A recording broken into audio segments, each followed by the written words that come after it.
I think it goes back to something Rebecca said earlier, where she talked about the perceived notions that you might have of other women before sometimes going into that space.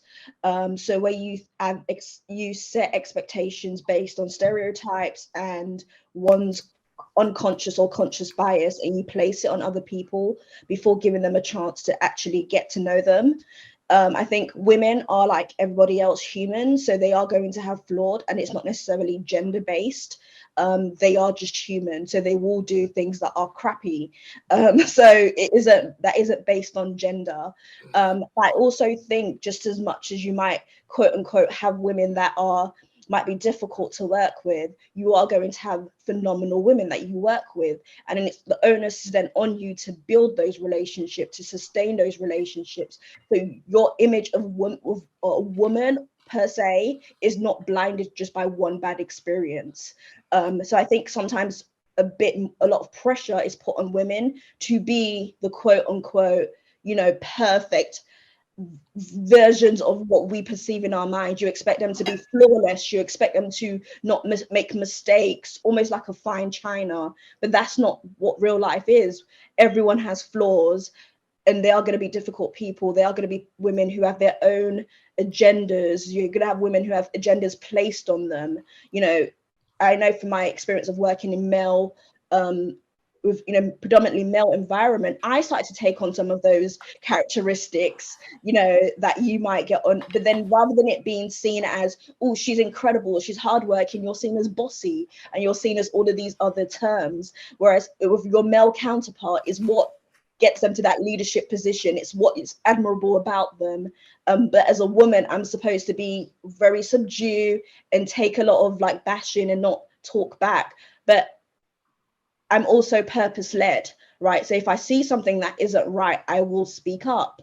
But the great thing about me, and I'll say my career so far, is I've got an army of women who would also take my back, who's got my back, and women who will advocate for me on my behalf and reassure that actually this is what what your journey is going to be like, but don't fundamentally lose who you are, the essence of who you are.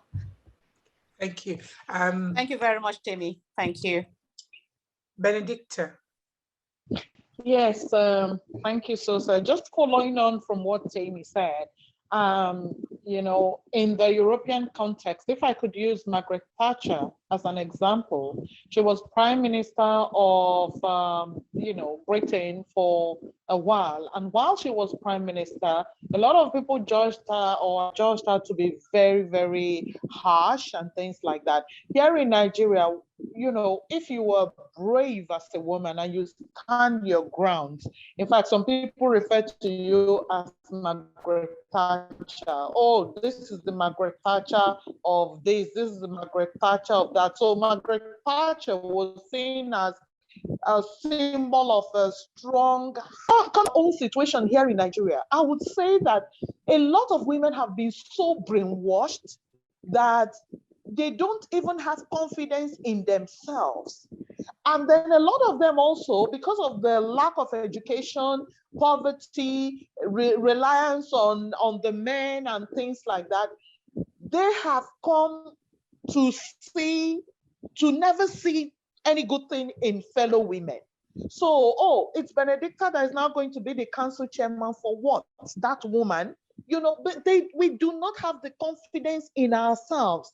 We are not educated enough to see what's on the other side. Our issues are bread and butter issues that needs to be solved now. The man gives you 5,000 naira and you sell your birthright, So there are so many reasons why women want to pull each other down. But I'm happy to say Nigerian women are beginning to strategize. Unfortunately, in the world of politics, I have no mentors. I have nobody mentoring me. I only came up and I'm mentoring myself, and I'm now trying to mentor young people so that they can see that they can be anything they decide to, whatever they can set their minds to, they can actually become, So these are all the reasons that are militating against the rise of women and making women want to pull each other down. The level of confidence is zero. Therefore, they do not believe that a fellow woman has what it takes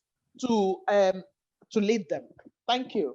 All right, thank you, Benedicta. Rolake. I love what we've all said, but I also want us to also be careful, because part of what happens is there's some prevailing myths. And one of the most common myths, well, for me, I found in my personal experience, I'll speak for myself, is that women don't support women and women pull each other down and all of that. And what I always say is that men do the same, right? I think there's certain things that are just prevailing. We accept them as gospel that go around. People say, oh, women, you're always fighting each other. Even the men tell us, you women, you need to come together and start.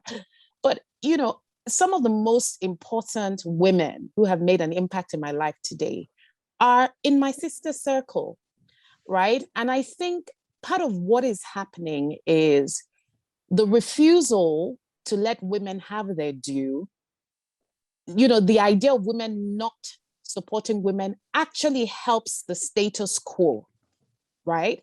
Because what ends up happening is, well, it's all your fault, women. You're not doing anything for each other. You're competing against each other all the time. You're not supporting for each other. So the buck needs to stop with you.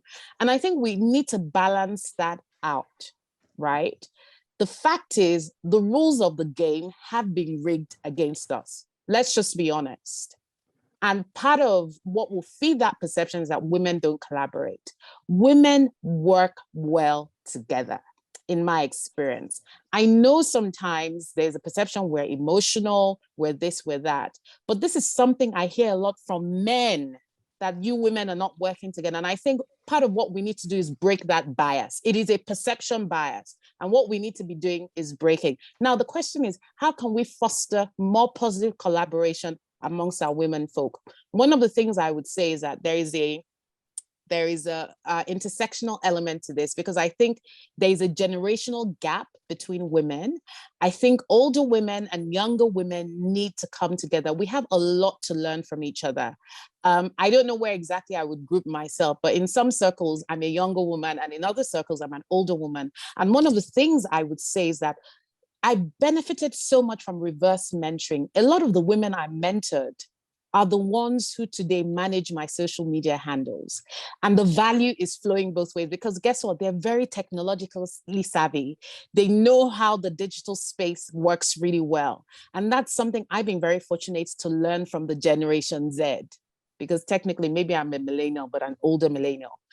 And so for me, it's like, I've been able to learn from that, but also I do not despise old age. A lot of older women in their 50s, in their 60s have been absolutely instrumental to my career growth. And I will make no apologies about sitting at their feet, calling them up on the phone, asking for advice, deferring to their wisdom and experience over the years. So I think really we need to reach across the divide. We can't do this alone. We need to come together.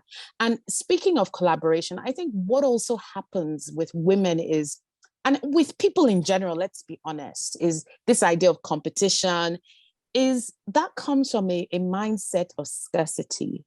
If you have an abundance mindset, you will see it as each person has a contribution.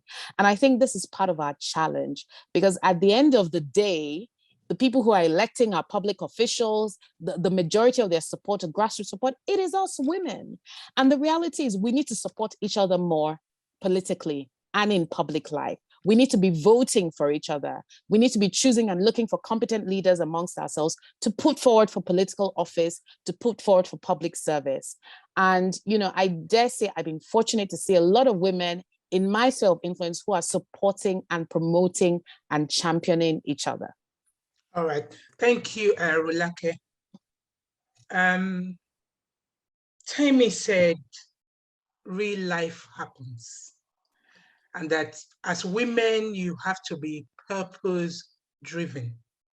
And also, don't lose your essence. She's talked about our army or our tribe of people rooting for her. So she's got her corner. Benedicta said there's a need for mentorship, and that women don't support each other, that there needs to be a collective effort for women to actually support other women rather than becoming catfight or whatever. That there needs to be, because of the gap. And also, Rolake has said that she does not buy into the myth of women not supporting each other. Yes, it happens, but she has a sister circle that actually roots for her, and that she has benefited from collaboration with other women and also reverse mentoring.